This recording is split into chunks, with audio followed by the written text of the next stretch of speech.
Hello, dear friends. Welcome back. And so here we are.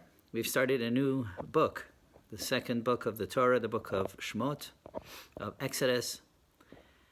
And we read about the drama that unfolds with God instructing Moses to take on the leadership position to address Pharaoh, the king of Egypt, and to command that he release the Jews from slavery and bondage. This all happens while Moses is shepherding the sheep of his father-in-law, and so tells us the Torah, and he sees the burning bush.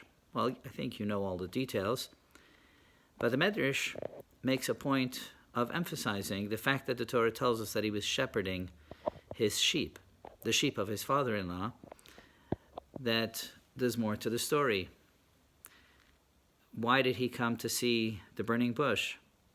The Medrash tells us that one of the sheep ran away from the rest of the herd, and Moshe Rabbeinu ran after the sheep, and by the time he caught up to it, he realized that the sheep was running for some water. It had been thirsty, and he picked up the sheep, and he said to the sheep, "I'm so sorry, it seems I hadn't provided for you sufficiently." And he carried the sheep to the water and then back to the herd. And it was at that point that Hashem says, you know what? This is the person who should be the leader, the ultimate leader of the Jewish people. And there are those who wonder and saying, that's great, it's compassionate, but it's also simply being responsible.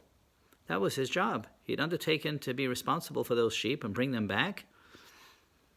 Isn't that the right thing to do? If you take your kids to the park and one runs away, of course, you would run and grab the child back. There's nothing so special that would indicate that you have leadership qualities because of that. And yet this is somehow something that God saw and decided that this was the perfect person to lead the Jewish people. And the Rebbe explains that what was seen here, more about perspective.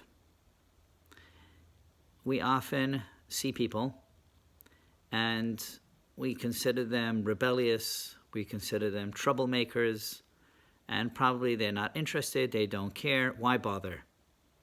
No, that's not a leader.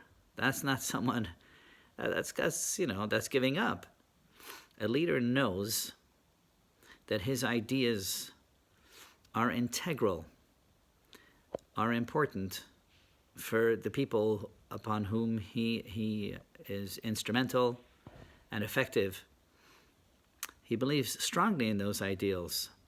When he sees someone who seems to be rebelling, he knows that deep down they may act as if they're rebelling, but in truth, there must be more going on here. It could be that they're simply looking for a little more attention. It could be that's all they need. And Moses picked up on that when he sees a sheep run away. And God says, you know what? That is special. You don't give up on anyone. When there's someone, even if it looks as if they're rebelling directly against you, you appreciate that probably something else is going on in their lives that they need help with. This is a true leader. Thank you, and have a Shabbat Shalom.